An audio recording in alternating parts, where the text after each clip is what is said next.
জনপ্রতিনিধি ছাড়া কতদিন চলতে পারে, কিভাবে চলতে পারে? সংকট, প্রতিকূলতা, নানান ধরনের ষড়যন্ত্র প্রতিনিয়ত আমরা দেখছি। এবং এই যে আকাঙ্ক্ষা নিয়ে জুলাই বিপ্লব হলো, অভ্যুত্থান হলো, সেই আকাঙ্ক্ষার ধারে কাছেও কি আমরা যেতে পেরেছি? কম সময় না, আপনার হানিমুনের পিরিয়ড কিন্তু চলে গিয়েছে। 4.5 মাসের বেশি আপনি পার করেছেন, কিন্তু আপনার লক্ষণ, আপনার চলন, আপনার গতিবিধি, আপনার সম্ভাবনা, আপনার যা কিছু আপনি বলেন, কি এবং পরিবর্তন আমরা দেখছি। দেখেন, এই যে সবচেয়ে মূল বিষয় যে দ্রব্যমূল্য, হ্যাঁ, মূল্যস্ফীতি, এর করাঘাতে মানুষ দীর্ঘদিন জর্জরিত। এর কোনো উন্নতিকে আমরা করতে পেরেছি আজ পর্যন্ত? আপনি বলেন। ডলারের মূল্য 127 টাকা এখন পর্যন্ত। মানুষের নাভিশ্বাস, যেই জন্যে এই গণ অভ্যুত্থান হলো, তার কোনো লক্ষণ আছে?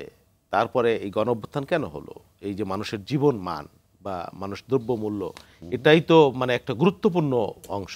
তারপরে গণতন্ত্র, মানবিক অধিকার, সাম্য, বৈষম্যহীন সমাজ এবং ভোটের অধিকার, আপনি যাই বলেন, সব কিছুর জন্য। এখন যদি বলেন যে জুলাই বিপ্লব হয়েছে কি কারো ক্ষমতায় যাবার জন্যে, তাহলে ক্ষমতায় না যাবার জন্যে কি হয়েছে? এই অনির্বাচিত সরকার দীর্ঘকাল প্রলম্বিত হবার জন্য হয়েছে? কথা বললেই আপনি বলছেন বিএনপি অস্থির হয়ে গেছে। বিএনপি কোথায় অস্থির হয়েছে? 91 সালে একটা কেয়ারটেকার সরকার আসলো, 3 মাসের সরকার। সামরিক স্বৈরাচার হোসেন মোহাম্মদ এরশাদের 9 বছরের জঞ্জাল, 3 বছরে বিচারপতি শাহাবুদ্দিন উদ্দিনে একটা চমৎকার নির্বাচন আমরা করিনি বাংলাদেশে। অন্তত 4.5 মাস পার হয়ে গেছে, এখন পর্যন্ত সুনির্দিষ্টভাবে আপনি বলতে পারছেন না আপনি কবে নির্বাচন করবেন। আপনি সব সংস্কার করে ফেলবেন, দেশকে বদলায় দিবেন, নতুন রাজনৈতিক বন্দোবস্ত তৈরি করবেন, নিজেই আবার ঘটকের মতো বিয়ে করে ফেলতেছেন। একজন সমন্বয়ক কি এক এলাকায় যাচ্ছে, 82টা তোরণ নির্মাণ করতে হচ্ছে, তার জন্য বিলাসবহুল গাড়িতে আপনি রাজনৈতিক সংস্কার করবেন আপনি বলতেছেন। হ্যাঁ, তো এইগুলো কি বাংলাদেশের রাজনৈতিক বাস্তবতার বাইরে? আপনি বলছেন, এখন বলছেন, কেউ বলছেন কেউ যদি নতুন রাজনৈতিক দল করতে চায় তাকে সুযোগ, অবশ্যই সুযোগ দিব। আপনি বিএনপিকে কি বলছেন, ব্লেম করছেন প্রতিনিয়ত। রাজনৈতিক দল ব্যর্থ হয়েছে, রাজনৈতিক দলের অর্জনও তো আছে, রাজনৈতিক দলের ব্যর্থতা আছে, অবশ্যই অর্জনও আছে।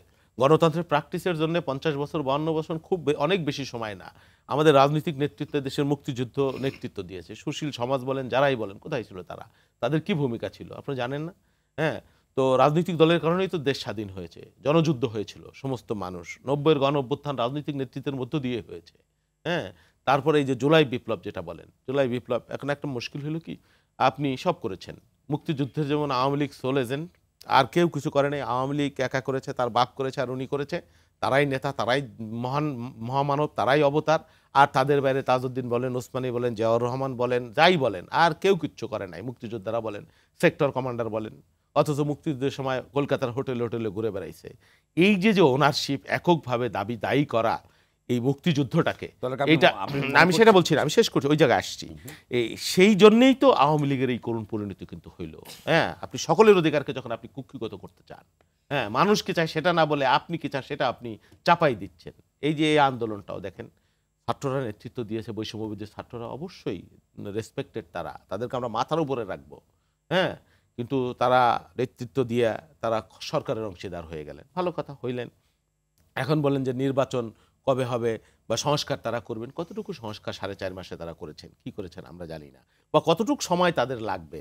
এখন বলছেন যে আমরা করেছি, আমরা খালেদা জিয়াকে মুক্ত করেছি, আমরা এটা করেছি, আমরা ওটা করেছি। আরে ভাই, তোমরা একা কিভাবে করেছো? দেশের মানুষ যদি তোমাদের সাথে না থাকতো, আমার 142 জন ছাত্রদলের কর্মী শহীদ হয়েছে এই আন্দোলনে। আমরা 16 বছর লড়াই করতে করতে আমাদের জীবন যৌবন আমরা ক্ষয় করে ফেলেছি। আমরা জেল জুলুম নির্যাতনের শিকার হয়ে হয়ে গুমের শিকার হয়ে তবু তো বেঁচে আছি। তো অনেকে তো মৃত্যুবরণ করেছে, গুম হয়ে গেছে ভাই। ধাক্কায় ধাক্কায় ধাক্কায় হাসিনাকে খাদের কিনারায় নিয়েছি, তারপরে সবাই মিলে ধাক্কা দিয়েছি, হাসিনা খাদে পড়েছে। এখন আপনি যদি করেন আপনি একলাই করেছেন, আপনি এটা করেছেন, আপনি ওটা করেছেন, আপনি যেদিন ইচ্ছা হয় সেদিন নির্বাচন দিবেন। হ্যাঁ, কেন বিএনপি অস্থির হয়ে গেছে ভোটের জন্য? আশ্চর্য ব্যাপার, ভোটের জন্য গণ অভ্যুত্থান হয় নাই। কিসের জন্য হয়েছে? এই দ্রব্যমূল্য কমানোর জন্য গণ অভ্যুত্থান হয় নাই, আইন শৃঙ্খলা পরিস্থিতি উন্নতির জন্য গণ অভ্যুত্থান হয় নাই। তো কিসের জন্য হয়েছে? খালি ওই কোটা বিরোধী আন্দোলনের জন্য, চাকরির জন্য? এইসব কথা না, এইগুলা ফেক কথা, গায়বীয় কথা। বরং মানুষ বলছে যে তারা ক্ষমতায় থেকে, ক্ষমতার ওই যে লেভেল প্লেইং ফিল্ডের বিরুদ্ধে যে আমরা এতদিন বলেছি নির্বাচনে, তারাই বরং এখন ক্ষমতায় বসে এখন রাজনৈতিক দল তৈরি করছেন। তাদের এই মন্ত্রণালয় লাগবে, তাদের এইটা লাগবে, তারা ওইটা লাগবে, পরিপূর্ণ রাজনৈতিক দল করবেন, তারা প্রস্তুত হবেন নির্বাচনের জন্য কবে, তারপরে বাংলাদেশে নির্বাচন হবে, তারপরে তারা ক্ষমতায় যাবে। এটাই যদি রাজনীতি হয়ে থাকে তো তাই তো হচ্ছে। তো মানুষ তো, আমাদের এই অভিজ্ঞতা আছে, তো এনে 111-এর কিংস পার্টির অভিজ্ঞতা আছে, সব আছে।